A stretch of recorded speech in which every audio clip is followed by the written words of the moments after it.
Bom dia pessoal, tudo bom? Sou a Cláudia Lopes e esse aqui é o primeiro vídeo de perguntação. O que é perguntação? Perguntação é um vídeo que eu pretendo gravar de tempos em tempos, respondendo perguntas que as pessoas façam sobre educação inclusiva. Então, se você tem alguma dúvida, não precisa ser de algum assunto que eu já tenha abordado num vídeo, pode ser de qualquer assunto, você vai mandando para mim e de tempos em tempos eu vou juntando as perguntas e vou respondendo num vídeo de perguntação. E por que chama perguntação? Porque pergunta, para mim, não é uma coisa passiva. Ela envolve tanto uma atividade do lado da pessoa que faz, porque ela tem que formular, sintetizar aí as dúvidas dela numa frase, numa pergunta elaborada para que eu possa entender. E eu, da minha parte, também não vou simplesmente listar conhecimentos. Aquela pergunta vai me fazer refletir, vai me fazer pensar no que eu sei, ou às vezes em coisas que eu nem imaginava. E aí tem um movimento nessa troca, né? Tem um movimento de reflexão, tanto da minha parte quanto da pessoa que fez a pergunta. Então por isso que eu estou chamando perguntação, né? Porque tem um movimento, tem uma ação aí de ambas as partes. Eu vou responder aqui algumas perguntas que eu recebi, então vamos lá. Eu vou começar com a pergunta da Karina, que diz: as pessoas comuns, não especialistas, têm dificuldade de compreender o que é educação inclusiva. Quais são os desafios da educação inclusiva? É algo que realmente funciona? Karina, essa pergunta é muito legal, porque de fato, para quem trabalha com educação inclusiva, chega um momento que você pensa que todo mundo sabe do que você está falando. A educação inclusiva é uma coisa super básica e na verdade não é assim. A nossa escola, eu acho que essa resposta está muito articulada com a forma como a escola funciona. A nossa escola sempre teve um jeito de funcionar muito tradicional, e a presença de pessoas com deficiências ou com comportamentos que diferem da maioria não é comum na experiência das pessoas. As pessoas mais jovens talvez tenham experiências, eu tinha um colega com deficiência, né, consigam ter esse tipo de vivência. As pessoas mais velhas é muito difícil. Raramente as pessoas se lembram de um colega com deficiência na sala. Então a escola vem dessa experiência muito homogênea, muito todo mundo parecido. E na medida que a escola pode receber essas pessoas com deficiência e proporcionar ambientes que são mais diversos, mais misturados, acho que isso vai ficando mais comum. Então aquela mãe, aquele pai que está na porta esperando para pegar o filho, sabe que na turminha do filho tem uma criança com deficiência.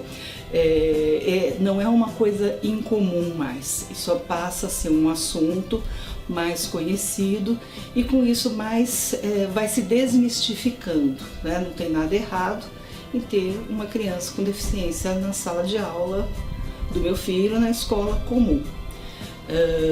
E aí vai ficando mais fácil questionar algumas coisas que sempre tiveram bem estabelecidas, como por exemplo, crianças com deficiência sempre necessariamente vão para a escola especial, o que não é mais verdade. Hoje não é mais assim, hoje crianças com deficiência vão para a escola comum, né? Então acho que os grandes desafios da educação inclusiva são por aí, né? Você ter uma maior familiaridade do ponto de vista social, como as pessoas veem isso, e do ponto de vista da escola, os desafios são muito na esfera do pedagógico. Como é que eu faço atividades que sejam desafiadoras para todos os alunos e inclusive para esses alunos que têm uma deficiência. Então eu acho que para a educação a gente está nessa etapa, na etapa de pensar os bons desafios para todos, incluindo os que têm deficiência. E é claro, educação inclusiva funciona, porque ela parte do pressuposto que nós todos somos iguais, temos os mesmos direitos. Portanto, se eu compartilho com os outros uma sociedade de direitos, tem que funcionar, porque é essa opção que nós fizemos enquanto sociedade, sermos uma sociedade de direitos iguais para todos. Então, ajustar essas arestas e descobrir a melhor forma de funcionamento. Uma outra pergunta que vem do Antônio diz: como trabalhar a educação inclusiva na rede pública regular com alunos que têm deficiências e outros não? O que é mais importante, capacitação do professor ou a criação de uma intermediação pedagógica? Enfim, o que é mais importante para começar essa questão? Então, Antônio, a educação inclusiva, ela pressupõe que você trabalha com alunos diferentes. Então, você vai ter alunos que têm deficiência, que não têm deficiência, que temporariamente têm alguma questão. Depois essa questão pode ser superada. O pressuposto dela, o ponto de partida é que os alunos são diferentes. Então, essa é a forma de trabalhar. O professor tem que pensar, partir desse ponto de partida dele os meus alunos são diferentes, então eu tenho que ter atividades que tenham diferentes níveis de participação, diferentes níveis de execução. Alguns podem se aprofundar mais numa determinada atividade, outros podem se aprofundar menos, alguns vão desenvolver aspectos mais formais, textuais, outros vão desenvolver aspectos mais gráficos, interpretativos. Então isso vai depender do tipo de atividade oferecida, mas o grande desafio seria esse: pensar atividades que possam ser oferecidas para todos de acordo com o sua possibilidade de desenvolvimento naquele momento. Não quer dizer que ela vai ser sempre desse jeito, mas ela pode mudar, então é sempre uma questão de avaliação. Como estão meus alunos agora, o que eu devo oferecer, avalio novamente, mudo meu oferecimento, enfim, sempre focado na aprendizagem dos alunos e não propriamente no ensino, ou seja, quais são as matérias, quais são os conteúdos que eu tenho que fazer. O principal é como os alunos estão aprendendo esse conteúdo, isso é o foco do ensino, é o trabalho da escola. Então, tudo isso é importante, né? Capacitar o professor, discutir estratégias curriculares. Eu acho que nenhuma desses aspectos podem ser deixados de lado. O que é importante é pensar que a educação inclusiva é uma filosofia que tem várias questões envolvidas e todas essas questões têm que ser tratadas de uma maneira ou outra, né? Vamos para uma outra que tem a ver com essa. O que não pode faltar na formação de um professor envolvido com a inclusão social, que é a Silvia que perguntou. Silvia, na minha opinião, o que não pode faltar é uma percepção muito clara, um entendimento muito claro do que é a filosofia da educação inclusiva. Para que ele entenda que às vezes pequenos atos, pequenas decisões na sala de aula podem ser incoerentes com essa filosofia. Então a primeira coisa que não pode faltar é uma percepção clara, um entendimento claro da filosofia inclusiva.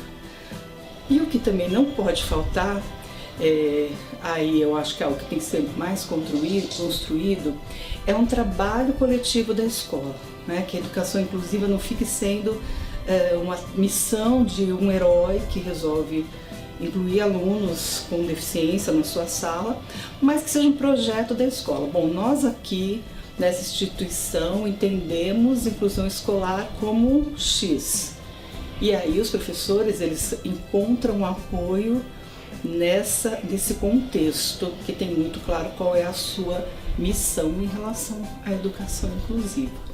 Eu acho essas duas coisas muito importantes. Tem outras, mas eu diria que essas aí são de frente, né? São coisas que têm que ser vistas assim com muita seriedade. Vamos para outra. Como a escola deve atuar quando chega um aluno sem diagnóstico e os pais acham que ele tem plenas condições de acompanhar o ensino técnico normalmente? Esse aluno foi sendo passado no ensino fundamental com excelentes notas e na Escola Técnica de São Paulo não há percurso formativo adaptado. É uma pergunta mandada pela Andresa. Essa é uma questão que é uma questão delicada e que, se a gente pensar assim, muito objetivamente, ela não deveria ocorrer. Por quê? Porque a escola e a família tinham que ter uma conversa muito objetiva, muito sincera, muito aberta sobre o que é a educação de uma criança que tem as suas limitações, um jovem que tem as suas limitações. É difícil a gente dizer o porquê que a situação chegou nesse ponto, né? Um jovem entrando no ensino médio e não tendo nenhum saber ali, ou não tendo aqueles pré-requisitos que a escola exige, e os pais acreditando numa outra situação. Pode ser desde uma prática de aprovar sem muita documentação daquilo que está sendo feito, porque ainda que o jovem não adquira aqueles conteúdos para aquele ano específico, você pode documentar isso, documentar o que é que ele aprendeu. Pode ser também uma rigidez da própria escola, que olha para um aluno assim e diz: olha, esse aqui não vai longe, né? Não sei o que ele está fazendo aqui.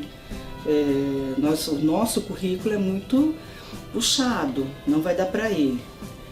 E aí também a escola tem que pensar de que maneira, será que não dá mesmo, né? Qual é a natureza da dificuldade desse aluno e de que maneira então ele poderia participar, ele poderia se vincular às atividades, ainda que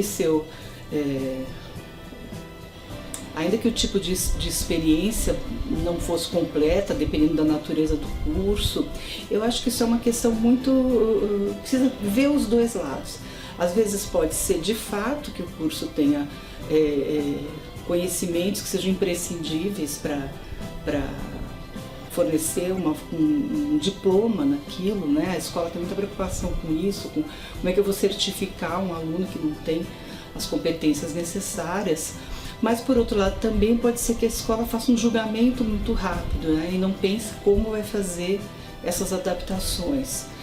Um aluno que tenha, por exemplo, uma deficiência física, ele pode projetar uma construção usando outros elementos. Ele pode ter a voz gravada, ele pode usar um software, ou seja, esse tipo de possibilidade tem que ser pensada, e não aquela, ele nunca vai sentar numa prancheta, nunca vai conseguir desenhar, né? Então eu acho que tem que ser um equilíbrio aí dos dois lados, e a família, é claro, tem que estar consciente disso. Das limitações e das possibilidades, para que os dois juntos possam achar a melhor solução em cada caso específico. Ela fala também que não tem um ensino adaptado, um ensino... deixa eu ver aqui a pergunta direitinho. Sim, na escola técnica não há um percurso formativo adaptado.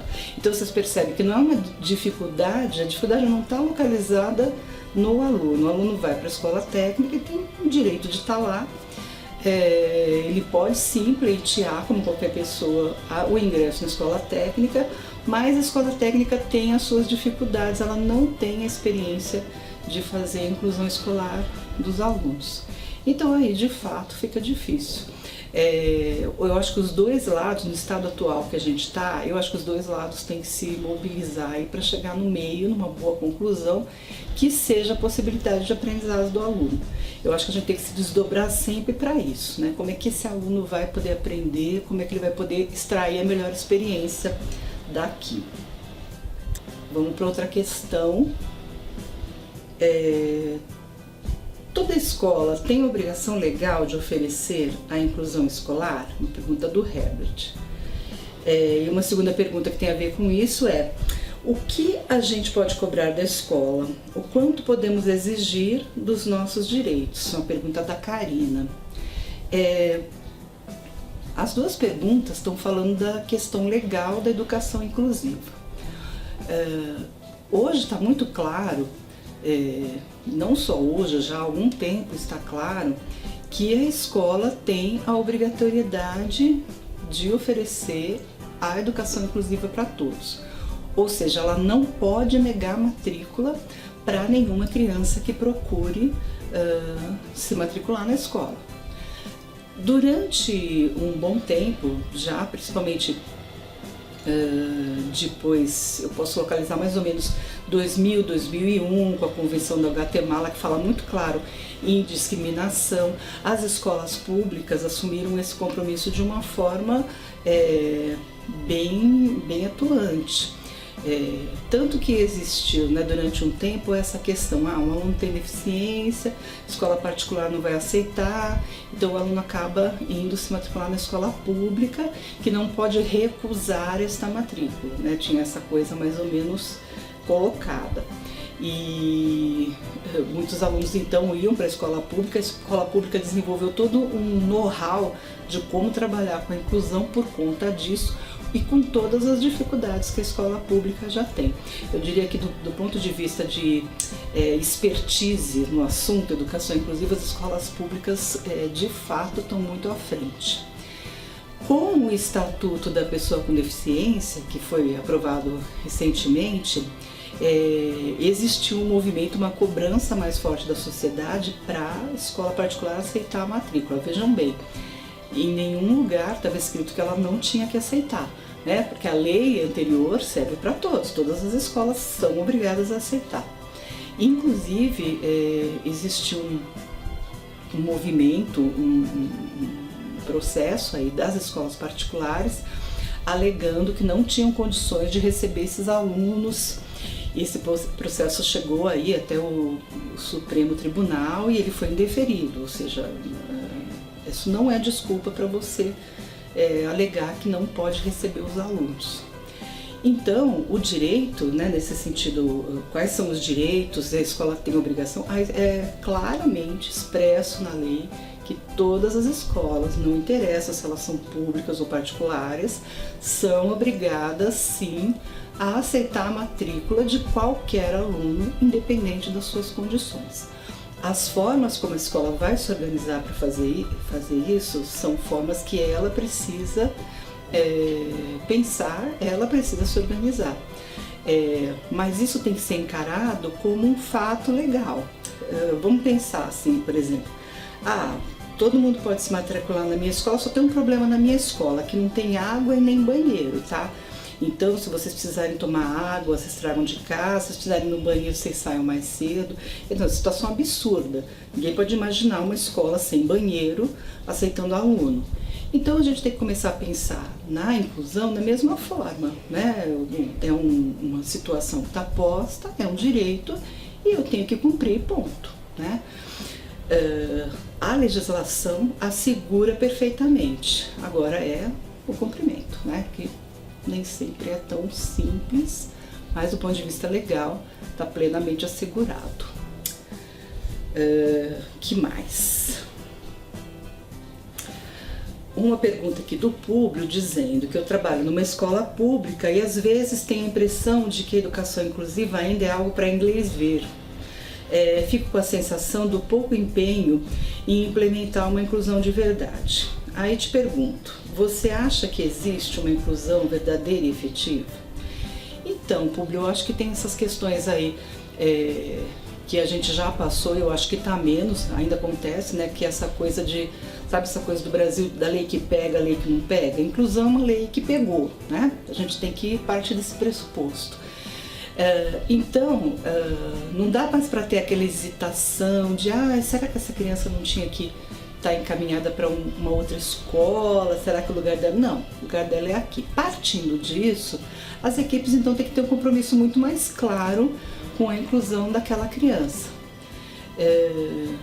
Muitas vezes também uma etapa que a gente percorre nesse processo tudo bem, deixa entrar, mas a gente não sabe direito o que fazer, mas tudo bem, o aluno fica aqui socializando. Olha, a socialização é algo fundamental para a formação humana, mas isso não significa que deixar um aluno lá na escola, como se fosse uma planta, né, um objeto da decoração, que a criança está socializando. A escola precisa ter, se ela tem a socialização como objetivo, ela tem que trabalhar nessa socialização. O que eu estou querendo dizer? Não dá para você aceitar um aluno e não fazer nada com ele, né? Deixar ele lá e achar que ele por si só está se socializando. Essa interação com os outros precisa ser mediada pelos adultos. Ah, ele fica lá, ele não faz nada. Como ele não faz nada? Você tem que propor coisas para ele, né? A socialização, ela tem que partir de um movimento do adulto para que a criança venha. Isso se, quando a escola fala socializar, ela estivesse falando de um trabalho pedagógico a ser feito, que geralmente não é, né? Quando fala socializar é sinônimo de deixar lá quietinho, mas pelo menos está lá dentro. Eu, que sou uma pessoa otimista, acho que isso foi uma tendência maior e agora está sendo mais revisto, né?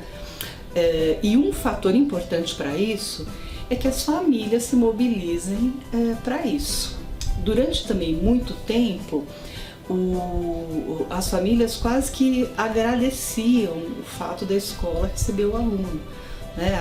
Essa questão assistencial aí sempre teve meio ligada com a educação especial, então o fato de uma escola receber uma criança com deficiência era quase que uma ação, uma benemerência, e esse tipo de ideia tem que ser erradicada dessa questão. A escola tem que receber e a família tem que cobrar, a família não pode se envergonhar, ela não está pedindo por favor, ela está exercendo um direito. Na medida que isso vai acontecendo, vai ficando então mais claro que sim, é possível ter uma educação inclusiva de qualidade que funcione. Continuando as perguntas, qual a importância da adequação do ambiente físico para a inclusão? Uma pergunta enviada pela Silvia. Uma outra pergunta que tem a ver com isso. Noto uma deficiência muito grande nos espaços educacionais. Tem até uma frase famosa no meio da acessibilidade que é: se o espaço não é para todos, o espaço é deficiente. Uma pergunta enviada pela Ju. Eu acho que essa frase que a Ju cita diz tudo, né? Existe legislação já falando sobre acessibilidade, que é obrigatória a acessibilidade nos prédios públicos. Se durante muito tempo se tolerou determinados espaços sem acessibilidade, hoje as coisas estão diferentes. É raro você ver uma agência bancária, por exemplo, que não tem uma rampa de entrada, né? E as escolas, por sua vez, não tem discussão, elas têm que ter acessibilidade total. Escola, pela lei, né, que eu já falei aqui, ela tem que receber todos os alunos, portanto ela tem que dar acesso para todos os alunos. E um ambiente acessível, ele é muito melhor, né? Ele é muito mais acolhedor para todas as pessoas. Quem aqui já não teve a experiência de ir num espaço arquitetônico muito bem cuidado, por exemplo, como um SESC, você vai pelo espaço naquelas rampas, um lugar claro, bem sinalizado, fundamental, bem sinalizado, indicando o que é cada lugar, tem uma sinalização em braille para as pessoas que têm uma deficiência visual, é outra coisa, né?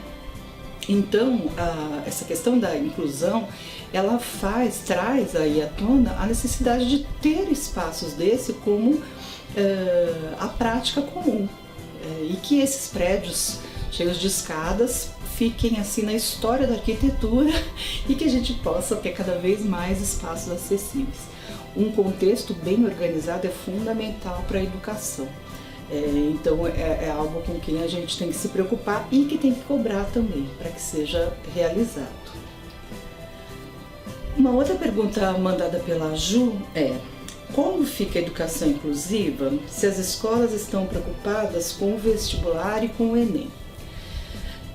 Essa aí, então, é uma daquelas velhas questões que, se a gente for refletindo e voltando para trás nessa reflexão, ela vai cair na pergunta fatal, que é: para que se educa?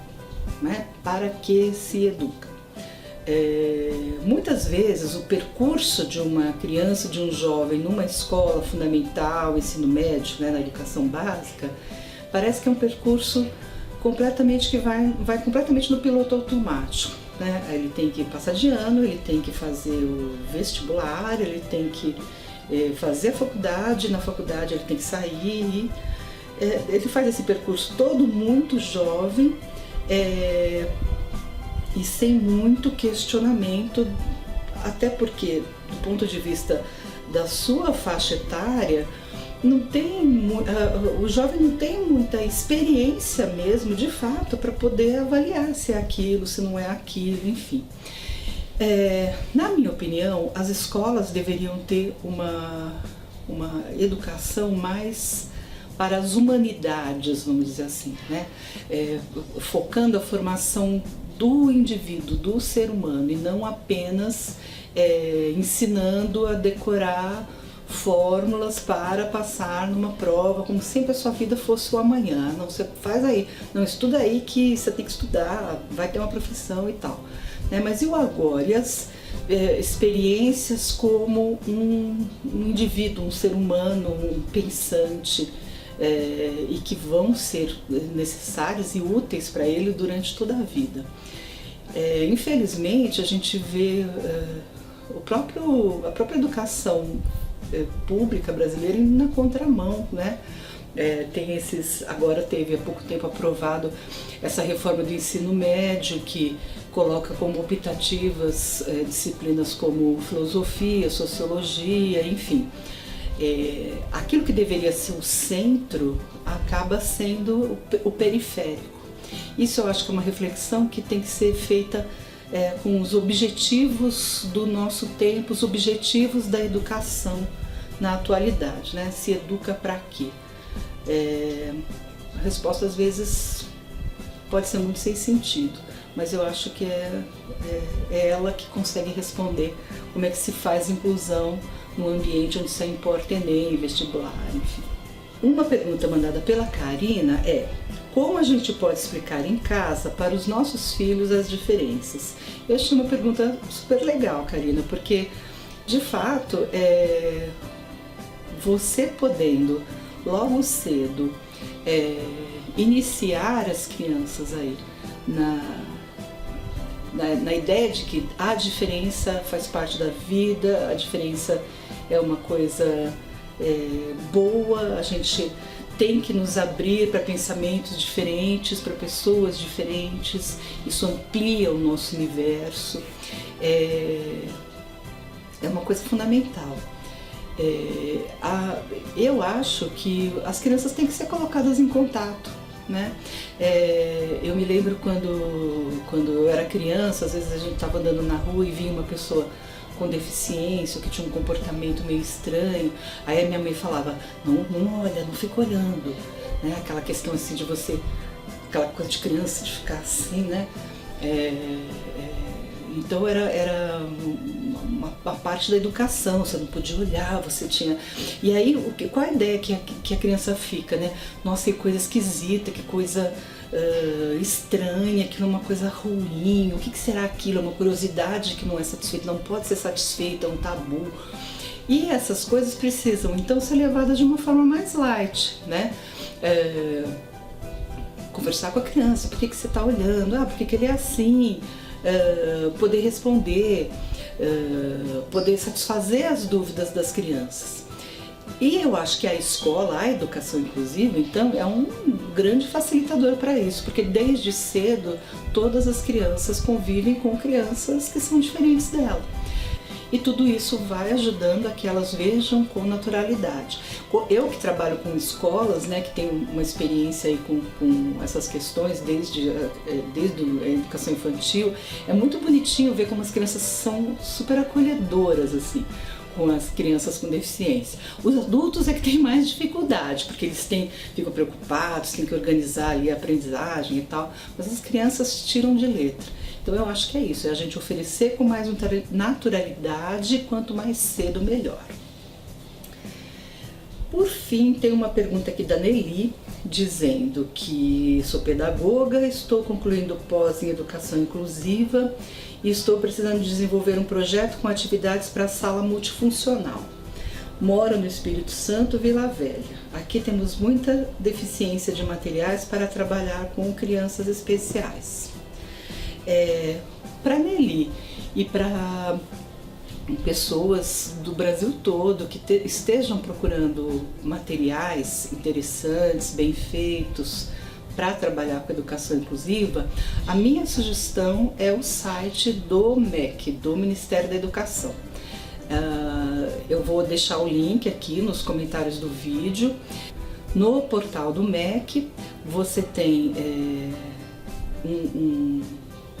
uma página para educação especial, e nessa página você encontra vários materiais, coleções, vídeos sobre Braille, Libras, um material excelente sobre AEE, que é o Atendimento Educacional Especializado, e que vão dando orientações como você faz uma boa avaliação. Esses princípios da educação inclusiva também, eles são muito bons. Lembrando que o importante não é a atividade que você vai fazer com o aluno com deficiência, mas qual é a sua intenção naquela atividade.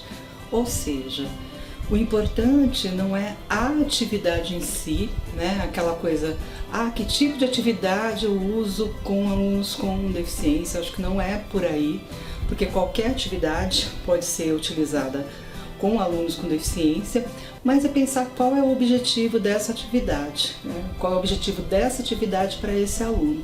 E isso então facilita a escolha, e acho que esse material do MEC todo pode ajudar bastante aí o professor a poder fazer esse planejamento. Bom, pessoal, eu terminando aqui o primeiro vídeo de perguntação. Queria agradecer as pessoas aí que gentilmente enviaram as perguntas para mim. Eu espero que vocês tenham gostado das minhas reflexões aí feitas em cima das perguntas. Eu espero também que vocês tenham gostado desta proposta da gente fazer perguntas e respostas sobre educação inclusiva, e conto com a participação de vocês nos próximos perguntações, tá bom? Obrigada, até o próximo vídeo.